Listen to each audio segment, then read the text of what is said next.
नमस्कार। सुर्खियों के बाद बड़ी खबर का रुख कर रहे हैं। भारत चीन के बीच बैठक जारी है। आज तीसरे दौर की बातचीत हो रही है। कमांडर स्तर के अधिकारियों के बीच ये बातचीत हो रही है। भारतीय क्षेत्र चुशूल में ये बैठक चल रही है। LAC विवाद, लाइन ऑफ एक्चुअल कंट्रोल, इसका विवाद सुलझाने के लिए बैठक चल रही है। गलवान में जिस तरीके से घटनाक्रम सामने आया और सीमा पर जो तनाव लगातार बना रहा, उसे सुलझाने की कोशिश हो रही है। एक एक्शन प्लान और उस एक्शन प्लान को कैसे एग्जीक्यूट किया जाएगा,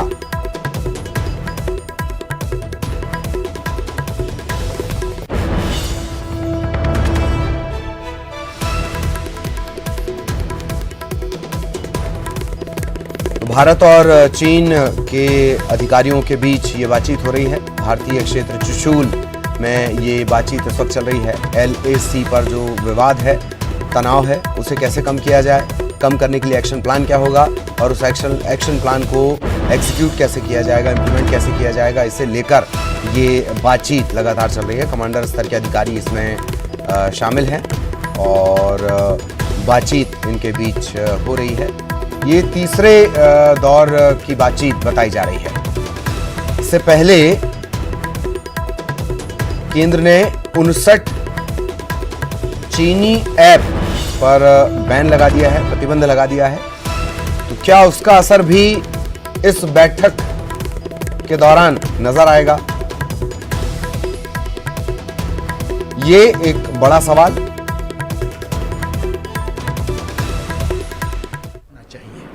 आपको गलती का एहसास होना चाहिए कि फौज जो करके देती है उसको आप ऐसे ही गंवा देते हैं उस मौके को।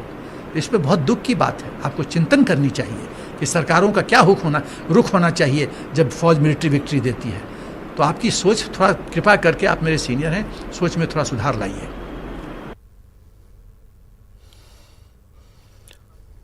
तो लगातार बातचीत और बातचीत के दौर के बीच रिएक्शन का सिलसिला भी चल रहा है, ये भी आपने सुना। और शैलेंद्र वांगू, नेशनल एडिटर, वो इस वक्त हमारे साथ जुड़े हुए हैं। शैलेंद्र जी, तीसरे दौर की बातचीत, चुशूल में ये बातचीत चल रही है और कल जो एक बड़ा फैसला लिया गया डिजिटल स्ट्राइक के तौर पर, उसे देखा जा रहा है। क्या कुछ इस बातचीत से अब तक निकल कर आया है? देखिए ललित, ये काफी महत्वपूर्ण बैठक है। तीसरे बार ये बैठक हो रही है इस वक्त चुशूल में। हालांकि पिछली 2 बार ये मोल्डो यानी कि चाइनीज साइड में हुई थी। इस बार ये बैठक भारतीय साइड पे हो रही है। लेकिन आपको बता दें कि जो आखिरी बैठक 22 जून को हुई थी, माना जा रहा है कि उसके बाद जो तेजी आनी चाहिए थी डिसएंगेजमेंट को लेकर, वो तेजी अब तक उस इलाके में दिखाई नहीं दी गई है। तो माना जा रहा है कि आज की इस बैठक में फोकस रहेगा कि किस तरह से डिसएंगेजमेंट को तेज किया जा सके और जो वहां पे तनाव है पिछले करीब 2 महीने से, उसको कम किया जा सके। हमने ये भी देखा है कि 6 जून को जो सहमति बनी थी, उसको लेकर चीन ने अब तक जो कदम उठाने थे, उस पर अब तक चीन ने कदम नहीं उठाए हैं। तो ऐसे में माना जा रहा है कि आज की जो बैठक में चीन का जो रुख होगा, उसी से आगे का जो रास्ता है वो तय हो पाएगा। हालांकि इसी बीच भारत ने साफ कर दिया है कि इस तरह जो चीन की हरकतें, हमको बर्दाश्त नहीं किया जाएगा। और कल इसी सिलसिले में चाइनीज ऐप्स, जिसमें 59 चाइनीज ऐप्स, जिसमें टिकटॉक भी शामिल है, उनको भारत ने बैन कर दिया। कड़ा संदेश है चीन के लिए कि अगर वो इस तरह का कदम उठाएगा तो भारत भी रिटेलिएट करेगा। हालांकि भारत के पास ऑप्शन बहुत से हैं रिटेलिएट करने के लिए। ललित जी, एक और खास बात के सूत्रों के हवाले से ये भी जानकारी मिल रही है कि ये सिर्फ शुरुआत है, आगे और भी ऐप को लेकर या इस तरीके के कदम उठाए जाएंगे। शैलेंद्र जी, बिल्कुल, सरकार ये साफ कर चुकी है कि ये कदम इसलिए उठाए गए हैं क्योंकि ये ऐप्स जो चाइनीज ऐप्स थी, ये डेटा सिक्योरिटी को लेके जो उनके रूल्स हैं उसको फॉलो नहीं कर रहे थे। और ये भी कहा जा रहा था कि जो यूजर्स का डेटा है उसको देश से बाहर दूसरे देशों के सर्वर्स में रखा जा रहा था, जो कि नेशनल सिक्योरिटी के लिए और देश के डिफेंस के लिए खतरा हो सकता था, जिसके चलते ये कदम सरकार ने उठाया है। हालांकि सूत्र ये भी बता रहे हैं कि एग्जॉस्टिव लिस्ट नहीं है, और भी ऐसी ऐप्स होंगी जो कि फॉलो अगर नहीं करती हो नेशनल सिक्योरिटी के लिए, अगर वो चैलेंज बनती हैं, तो ऐसे में उनके खिलाफ भी कार्रवाई की जा सकती है। हालांकि इस पर पूरे मामले में टिकटॉक का भी बयान आया है। उन्होंने दावा किया है कि उन्होंने सभी नॉर्म्स फॉलो किए हैं। हालांकि वो कह रहे हैं कि सरकार की तरफ से उनको न्योता भेजा गया है अपनी सफाई देने के लिए, और वहीं उन्होंने ये भी आरोपों का खंडन किया है कि वो यूजर डेटा को चाइनीज गवर्नमेंट के साथ शेयर करते हैं। लेकिन अहम बात यह है कि लगातार इस तरह के इनपुट्स मिल रहे थे गृह मंत्रालय की तरफ से भी सरकार को, और वहीं जो बाकी एजेंसीज उनकी तरफ से भी इस तरह के इनपुट्स मिल रहे थे कि ये जो एप्स हैं वो कहीं ना कहीं यूजर डेटा के साथ कॉम्प्रोमाइज करते हैं और वो नेशनल सिक्योरिटी के लिए खतरा है। चलिए, बहुत बहुत शुक्रिया शैलेंद्र जी, बातचीत, जानकारी और विश्लेषण के लिए।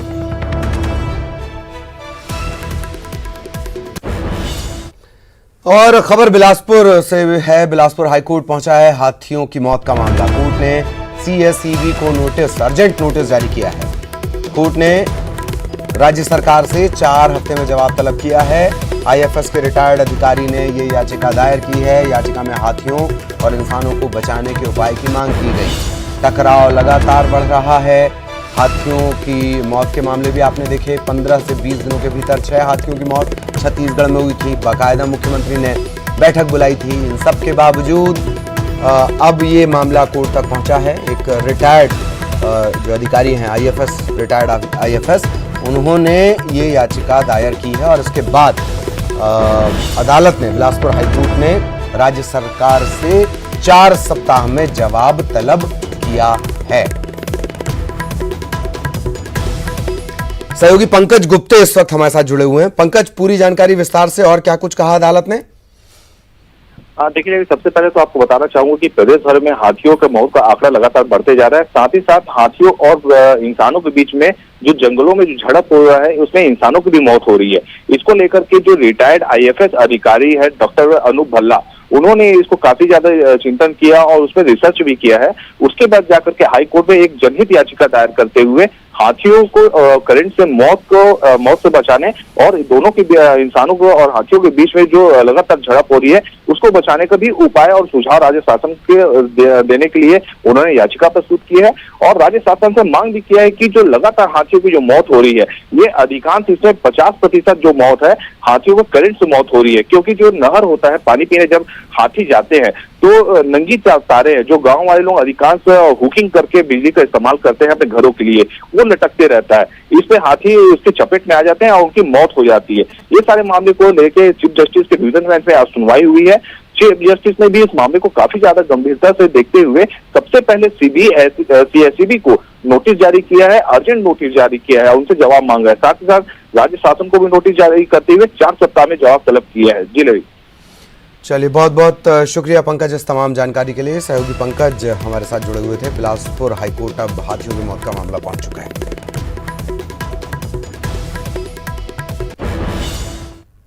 और अब तेज रफ्तार खबरें। प्रधानमंत्री नरेंद्र मोदी आज शाम 4 बजे राष्ट्र को संबोधित करेंगे। देश भर में एक तरफ जहां कोरोना के आंकड़े तेजी से बढ़ते जा रहे हैं, वहीं दूसरी तरफ चीन के साथ जारी तनाव के बीच पीएम मोदी आज राष्ट्र के नाम संबोधन करने वाले हैं और ये काफी अहम माना जा रहा है। सरकार ने चीनी ऐप टिकटॉक समेत 59 चीनी ऐप्स पर प्रतिबंध लगा दिया है। टिकटॉक के अलावा जिन अन्य लोकप्रिय ऐप को बैन का सामना करना पड़ा है उसमें शेयरिट, हेलो, यूसी ब्राउजर, लाइकी और वीचैट जैसे ऐप भी शामिल हैं। एलएसी की गलवान घाटी में चीनी सैनिकों के साथ झड़प के बीच भारतीय इलाके में चुशूल में कमांडर लेवल के तीसरे दौर की बैठक जारी है। केंद्रीय गृह मंत्रालय ने अनलॉक 2 की गाइडलाइंस जारी कर दी है। कोरोना वायरस के कंटेनमेंट जोन से बाहर के इलाकों में कई गतिविधियों में छूट होगी, जबकि कंटेनमेंट जोन में लॉकडाउन को सख्त बनाने का प्रावधान किया गया है। नई गाइडलाइंस 1 जुलाई से प्रभावी हो जाएंगी। अनलॉक 2 में सीमित संख्या में घरेलू उड़ानों और सवारी ट्रेनों की अनुमति दी गई है। इनका संचालन आगे भी जारी रहेगा। रात्रि कर्फ्यू का समय बदल दिया गया है। ये रात 10 बजे से सुबह 5 बजे तक लागू होगा। दुकानों में 5 लोगों से ज्यादा भी जुड़ सकते हैं, लेकिन इसके लिए सोशल डिस्टेंसिंग का पूरा ख्याल रखना होगा। स्कूल, कॉलेज और कोचिंग संस्थान 31 जुलाई तक बंद रखे जाएंगे। Metro, cinema hall, gym, swimming pool, entertainment park, theatre, bar auditorium, assembly hall बंद रहेंगे। 65 साल से ज्यादा उम्र के लोग गंभीर बीमारी से पीड़ित, गर्भवती महिलाएं, 10 साल से कम उम्र के बच्चों को घर में रहने की सलाह दी गई है। देश में कोरोना पॉजिटिव मरीजों की संख्या बढ़कर 5,48,000 के पार हो गई है, जबकि 2,21,000 लोग अब तक रिकवर हो गए हैं। अब तक 16,475 मरीजों की मौत हो गई है। देश में पिछले 24 घंटे में कोरोना के 19,459 नए केस सामने आए हैं, जबकि 380 लोगों की मौत हुई है। देश में पहली बार टिड्डियों पर हेलीकॉप्टर के जरिए कीटनाशक का छिड़काव होगा। आज से नई व्यवस्था की शुरुआत होगी। केंद्रीय कृषि मंत्री नरेंद्र सिंह तोमर इसका शुभारंभ करने वाले हैं। विशाखापट्टनम में एक दवा कंपनी में जहरीली गैस लीक हो जाने से 2 लोगों की मौत हो गई। 4 लोग इसकी चपेट में आने के बाद बीमार पड़ गए। इन्हें अस्पताल में भर्ती करवाया गया है। परवदा के जवाहरलाल नेहरू फार्मा सिटी में यह हादसा हुआ। जम्मू कश्मीर में सुरक्षा बलों को बड़ी कामयाबी मिली है। अनंतनाग में 2 आतंकी ढेर कर दिए गए। ये आतंकी सीआरपीएफ जवान और 5 वर्षीय बच्चे की हत्या में शामिल थे।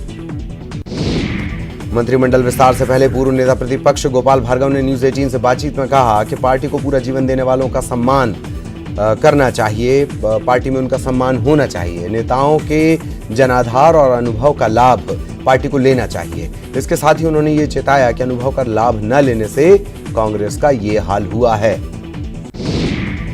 कांग्रेस के काला दिवस पर बीजेपी के प्रदेश अध्यक्ष ने ट्वीट कर निशाना साधा। कहा, 100 दिन पहले 15 महीने के कुशासन से जनता को मिली थी मुक्ति, जनता ने ली थी राहत की सांस। इंदौर में आज से शुरू होगी नगर बस सेवा। एक बस में सिर्फ 15 सवारियां ही बैठेंगी। सोशल डिस्टेंसिंग का करना होगा पालन, मास्क लगाना भी अनिवार्य। वंदे भारत मिशन के तहत भारतीयों को लेकर इंदौर पहुंचा विशेष विमान। यूक्रेन में फंसे भारतीयों को लेकर पहुंचा विमान। यात्रियों को 7 दिन के लिए किया गया क्वारंटीन। आज से तत्काल टिकट बुकिंग सेवा शुरू हो गई है। विशेष ट्रेनों के तत्काल टिकट अब बुक हो सकेंगे। अब 24 घंटे पहले यात्री टिकट बुक करवा सकेंगे। 30 राजधानी श्रेणी और 100 स्पेशल श्रेणी की ट्रेन संचालित हो रही हैं। इंदौर में एक बार फिर कोरोना के आंकड़ों में तेजी आ गई है। जिले में 45 नए मरीजों की पुष्टि टेस्ट के बाद हुई है। इसके बाद मरीजों की संख्या कुल संक्रमण के मामले 4,709 तक पहुंच गए हैं। मेडिकल बुलेटिन में 3 और कोरोना संक्रमित मरीजों की मौत की पुष्टि के बाद अब तक यहां पर मौत का आंकड़ा पहुंच चुका है 229 पर।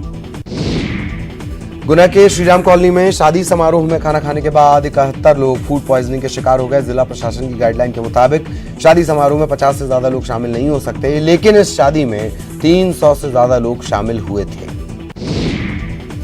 शिवपुरी के बदरवास थाना इलाके के वसंतपुरा गांव में जहरीला फल खाने के बाद एक ही परिवार के 6 बच्चे बीमार पड़ गए। इन्हें जिला अस्पताल में भर्ती करवाया गया। फिलहाल सभी बच्चों की हालत स्थिर है। उज्जैन में बीती रात तेज बारिश से कई निचले इलाके जलमग्न हो गए। रात करीब 12 बजे तेज बारिश का दौर शुरू हुआ, जो तकरीबन 1 घंटे तक चलता रहा। बीजेपी नेताओं ने क्राइम ब्रांच थाने पहुंचकर दिग्विजय सिंह के खिलाफ शिकायत दर्ज करवाई है। दरअसल शिवराज सिंह डाबी को लेकर दिग्विजय सिंह ने ट्वीट किया और शिवराज सिंह डाबी बीजेपी आईटी सेल के संयोजक हैं। दिग्विजय सिंह ने डाबी को एफबीआई का मोस्ट वांटेड बताया था। इंदौर के माफिया जीतू सोनी से पुलिस की पूछताछ लगातार जारी है। उसने पुलिस को यह भी बताया कि विदेश भागने की वो फिराक में था, लेकिन आर्थिक तंगी और परिवार की कलह की वजह से ऐसा नहीं कर पाया। जीतू को महिला थाने की सेल में ही रखा गया है। वहां कैमरों से निगरानी की जा रही है। एनएसयूआई नेता सोनू परौचिया की हत्या के बाद पीड़ित परिवार से मिलने पूर्व सीएम दिग्विजय सिंह मंडला पहुंचे। इस दौरान उन्होंने प्रदेश की कानून व्यवस्था पर सवाल खड़े किए। पेट्रोल और डीजल के दाम में लगातार हो रही वृद्धि को लेकर भोपाल में कांग्रेस के कार्यकर्ताओं ने अनोखा विरोध प्रदर्शन किया। एमपी कांग्रेस ने इस प्रदर्शन का एक वीडियो भी ट्वीट किया है। और बड़ी खबर का रुख कर रहे हैं। काला दिवस मना रही है कांग्रेस और कमलनाथ सरकार के गिरने के 100 दिन पूरे होने के बाद रोशनपुरा चौराहे पर कांग्रेस ये काला दिवस मना रही है। बीजेपी ने चुनी हुई सरकार गिराई। सहयोगी अनुराग इस वक्त हमारे साथ जुड़े हुए हैं। सीधी तस्वीरों के लिए अनुराग के पास चलेंगे। अनुराग, क्या कुछ तस्वीरें काले दिवस को लेकर? देखिए, काला दिवस आज कांग्रेस पार्टी मना रही है। रोशनपुरा चौराहे पर हम मौजूद हैं। इस समय आपको दिखाएं, यहाँ पर जो है कांग्रेसी बड़ी संख्या में पहुंचे। हालांकि यहाँ पर सोशल डिस्टेंसिंग के तहत धरना देने का कांग्रेस का प्लान था, लेकिन विरोध प्रदर्शन में उतनी संख्या कांग्रेसियों की जुट गई। इस कारण से ये सोशल डिस्टेंसिंग का पालन तो यहाँ पर नहीं हो पा रहा, लेकिन कांग्रेसी काले झंडे फहराकर अपना विरोध और नाराजगी जताने का काम कर रहे हैं। कांग्रेस का सीधे तौर पर आरोप है कि ये सरकार चुनी हुई सरकार को गिराने का काम किया गया है। लोकतंत्र की हत्या हुई है और इसी के विरोध में आज पूरे प्रदेश भर में जो है कांग्रेसी नेता वो विरोध प्रदर्शन कर रहे हैं। और यहाँ पर आप देखेंगे एमपी प्रजापति जो पूर्व विधानसभा स्पीकर हैं वो यहाँ पर मौजूद हैं, सज्जन सिंह वर्मा, पीसी शर्मा जी और वगैरह वगैरह लोग दिल्ली जाते हैं, नड्डा जी बेंगलोर जाते हैं, वहां से लोगों को आने नहीं देते हैं, सुप्रीम कोर्ट जाते हैं, वहां से जाके मना करवाते हैं कि विधायकों को आने की जरूरत नहीं है। ये क्या हुआ? ये कैसा न्याय है? एक चुना हुआ प्रतिनिधि जिस हाउस में शपथ खाता है विधायक की और वहां पर न्यायालय मना करता है कि नहीं तुमको जाने की जरूरत नहीं है। अरे भाई, विधानसभा जब चलती है उसका जो अध्यक्ष होता है वो अपने आप में न्यायाधिपति होता है। उस न्यायाधिपति के द्वारा अगर कोई घोषणा की गई है तो उसका सम्मान दूसरे कोर्टों को भी करना चाहिए। वही तो संविधान है, वही तो बाबा साहब अम्बेडकर ने कहा था, वही तो उनकी बेंच ने कहा था। लेकिन इन 100 दिन में संविधान भी खरीद लिया गया, संविधान भी विधायकों का जैसा बना दिया गया। इसके ऊपर कोई टिप्पणी नहीं कर रहा। संविधान मौन है। बड़े बड़े वेत्ता, बड़े बड़े विद्वान संविधान के चुप हैं, मौन हैं। ये सब 100 दिन में हो रहा है। ये 100 दिन में मंत्रिमंडल का विस्तार नहीं कर पाए। क्या आप लोगों ने हाथ पकड़ के रखा है प्रेस वालों ने उनका? मेरे को ऐसी जानकारी मिली है कि प्रेस वालों ने वल्लभ भवन में जाके उनका हाथ पकड़ लिया कि हम जब बोलेंगे तब मंत्रिमंडल का विस्तार करना, हम जब बोलेंगे फलाने को लेना, ठिकाने को लेना, ज्योतिरादित्य के कहने पे मत लेना, नरोत्तम के कहने पे मत लेना। लेकिन प्रेस का कौन व्यक्ति जब बोलेगा जी का, ई का, ठीक है ना, सहारा का, तब जाके आप मंत्रिमंडल बनाना। 18 बनाओगे, 24 बनाओगे या चैनल 18 बनाओगे? तुम लोगों ने रोक दिया क्या? कल को देव सो रहे हैं। ये 100 दिन में सरकार सो रही है, जगी नहीं रही है। कुंभकर्ण को तो कुछ लोगों ने जगा दिया था। हे लोकतंत्र के चौथे स्तंभ, जितने मेरे तरफ कैमरा लेके खड़े हो, जाओ इस प्रदेश के भाजपा के मुखिया के पास जाओ, जिसका मार्गदर्शन आरएसएस करती है। तुम लोग जाके उसको जगाओ कि संविधान, बिल्कुल कांग्रेस जगाने का काम कर रही है बीजेपी को, कि संविधान कहता है 12 मंत्री हों तब कैबिनेट के निर्णय सही होते हैं, 5 मंत्रियों में नहीं होते हैं। मेरी मुर्गी की एक टांग, एक दिखाई नहीं रही, पता नहीं कहां बिला गई। मेरे जो निर्णय हैं वो मेरे निर्णय हैं, बाकी उसका पालन पूरी उनकी पार्टी करे। और जो सिद्धांतवादी उनके पीछे आशीर्वाद देते हैं, उनकी नैतिकता, उनके सिद्धांत, उनका चाल, उनका चरित्र इन 100 दिन में देखने को मिल गया है। सर, मंत्रिमंडल की शपथ तो नहीं हो पा रही, लेकिन उपचुनाव बिल्कुल यहाँ पर तमाम जो नेता हैं वो इस बात को लेकर विरोध प्रदर्शन कर रहे हैं कि किस तरीके से न सिर्फ सरकार को गिराया गया, लोकतंत्र की हत्या की गई, बल्कि इस बात को लेकर भी अब कांग्रेस जो है बीजेपी पर तंज कसने का काम कर रही है कि मंत्रिमंडल का विस्तार नहीं कर पाई है। और इन तमाम मुद्दों को लेकर आज कांग्रेस सड़कों पर विरोध प्रदर्शन किया जा रहा है। और यहाँ पर आप देखिए बड़ी संख्या में कार्यकर्ता हैं जो इस बात को लेकर नाराजगी जता रहे हैं। पूर्व मंत्री पीसी शर्मा भी हैं। आज विरोध प्रदर्शन किया गया। ये काला दिवस मना रहे हैं। प्रजातंत्र की जो हत्या 100 दिन पहले भारतीय जनता पार्टी ने की थी, जनता के द्वारा चुनी हुई कमलनाथ जी की सरकार, कांग्रेस की सरकार, 121 विधायक साथ थे, 22 विधायकों को खरीद फरोख्त करके करोड़ों रुपया देकर जो 22 विधायक खरीदे, उससे कमलनाथ जी की सरकार गिराई। और इन 100 दिनों के अंदर कोरोना काल में पूरा मध्य प्रदेश बर्बाद कर दिया। यहाँ बिजली के बिल हजारों के आ रहे हैं लोगों के, जो 100 रुपये आता था। डीजल पेट्रोल 7वें आसमान पर है।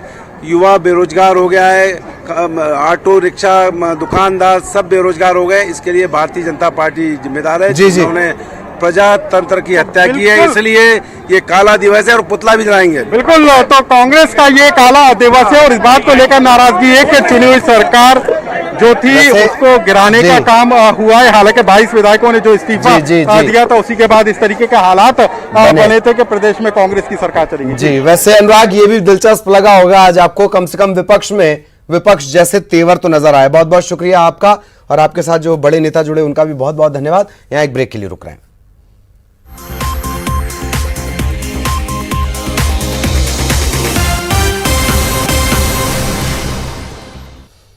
ब्रेक के बाद आपका स्वागत है। चंबल क्षेत्र से पूर्व विधायक रहे ऐदल सिंह कंसाना ने मंत्रिमंडल विस्तार में हो रही देरी पर कांग्रेस के आरोपों पर कहा कि जो जैसे चरित्र का होता है उसे वैसा ही सब नजर आता है। कांग्रेस ने जल्द मंत्रिमंडल विस्तार किया, नतीजा सबके सामने है। बीजेपी में हर पहलू पर देख समझकर चर्चा हो रही है। हम किसी हड़बड़ाहट में नहीं हैं। उनसे खास बातचीत न्यूज़ 18 ने की। आखिरकार मंत्रिमंडल का विस्तार कब होगा, और इसको लेकर इंतजार लगातार बढ़ता जा रहा है। हमारे साथ इस वक्त पूर्व विधायक ऐदल सिंह कंसाना जी हैं। कंसाना जी, कितना और इंतजार आपको करना पड़ेगा अभी?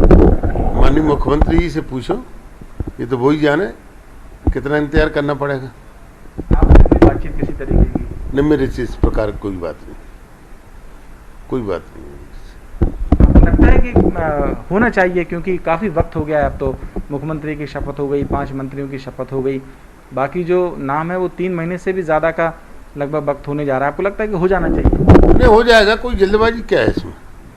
सबसे पहली प्राथमिकता सरकार की कोरोना है, कोरोना पे कंट्रोल करना है, और कोरोना पे कंट्रोल के बाद मंत्रिमंडल का विस्तार तो होना ही है। ये तो सब जाने, सबको मालूम है। 20 तारीख से विधानसभा का सत्र है, तो उसके पहले हो जाएगा, कोई ऐसी बात नहीं। लेकिन कहा जा रहा है कि बहुत सारे पेंच फंसे हुए हैं, सहमति नहीं बन पा रही है। मुख्यमंत्री 2 दिन तक दिल्ली में रहे, राष्ट्रीय अध्यक्ष से मुलाकात की, प्रधानमंत्री से मुलाकात की, सिंधिया जी से भी मुलाकात की, लेकिन अभी तक भी कोई स्थिति स्पष्ट नहीं हो पाई। तो आपको लगता है कि कोई ऐसी समस्या अभी भी है जो सुलझ नहीं पा रही है? नहीं, मैं नहीं समझता कोई पेच है, कोई पेच नहीं है। वो जाति संतुलन बिठाल के बड़े सोच समझ के मंत्रिमंडल का गठन करने जा रहे हैं, ताकि भाई एक दिन की सरकार तो है नहीं कि भाई 10 दिन बाद फिर मंत्रिमंडल का गठन करेंगे। जाति समीकरण बिठालना, जाति संतुलन बिठालना पूरे प्रदेश का मामला है। जल्दबाजी में कमलनाथ जी ने किया था, देख लो क्या हर्ष हुआ। ये भारतीय जनता पार्टी है, कैडरवेस पार्टी है, बड़े सोच समझ के मंत्रिमंडल का विस्तार कर रहे हैं, और जल्दी होगा, इसमें कोई शक नहीं है। जल्दी करते हुए तो इतना वक्त गुजर गया। मैं वही कहना चाह रहा हूँ, क्योंकि आप लोगों को अब उपचुनाव में भी जाना है और उपचुनाव की तैयारी करना है, लेकिन मंत्रिमंडल की स्थिति अब तक साफ नहीं है, वक्त निकलता जा रहा है। नहीं, हमारे चुनाव की पूरी तैयारी है, हमारी पार्टी ने चुनाव की पूरी तैयारी कर रखी है, और जब भी चुनाव की डेट घोषित होगी हम लोग चुनाव लड़ने के लिए तैयार है, कहीं कोई दिक्कत नहीं है। कांग्रेस कह रही है कि दरअसल ये देरी इस वजह से हो रही है क्योंकि जो लूट का क्षेत्र है वो बंटवारा नहीं हो पा रहा है उसका, इसलिए ये देरी हो रही है। ये मैं भाषा समझाने, क्या कहा आपने, लूट का? हाँ, वो ये कह रहे हैं कि लूट का जो क्षेत्र है, जो इलाका है, वो ये लोग बांट नहीं पा रहे हैं, इसलिए देरी हो रही है। नहीं, लूट का कोई एक निश्चित क्षेत्र है क्या? कौन सा निश्चित क्षेत्र? ये इस प्रकार की भाषा, उनका कहना बिल्कुल निराधार है। चोर संत का यही विचारा, और जैसे ही हम जैसे ही संसारा। जो खुद आदमी ऐसा होता है ना, जिस आदमी की सावन माघ फूटे तो उसको हरा ही हरा दिखेगा। कांग्रेस पार्टी खुद इसमें डूबी हुई है, इसलिए वो इस प्रकार के आरोप लगाती है भारतीय जनता पार्टी पे। भारतीय जनता पार्टी के बारे में तो आपको मालूम ही है, सारा देश और प्रदेश जानता है कि चोर का या लूट जैसा क्षेत्र उनके यहाँ इस प्रकार का कोई निश्चित क्षेत्र नहीं है कि ऐसा वो है। ये क्षेत्र, ये क्राइटेरिया तो कांग्रेस का होगा, भारतीय जनता पार्टी का तो है नहीं। ये हैं ऐदल सिंह कंसाना, जिनका कहना ये है कि मंत्रिमंडल विस्तार जल्द होगा, और जहां तक बात उपचुनाव की तैयारी की बात है तो वो उपचुनाव में लगे हुए हैं। और कांग्रेस के आरोपों पर उनका कहना है कि कांग्रेस दरअसल जैसी पार्टी है, जिस तरीके की विचारधारा कांग्रेस की है, उनको उसी तरीके की चीज़ें नजर आती हैं। कैमरामैन खिलान के साथ शरद श्रीवास्तव, न्यूज़ 18 भोपाल।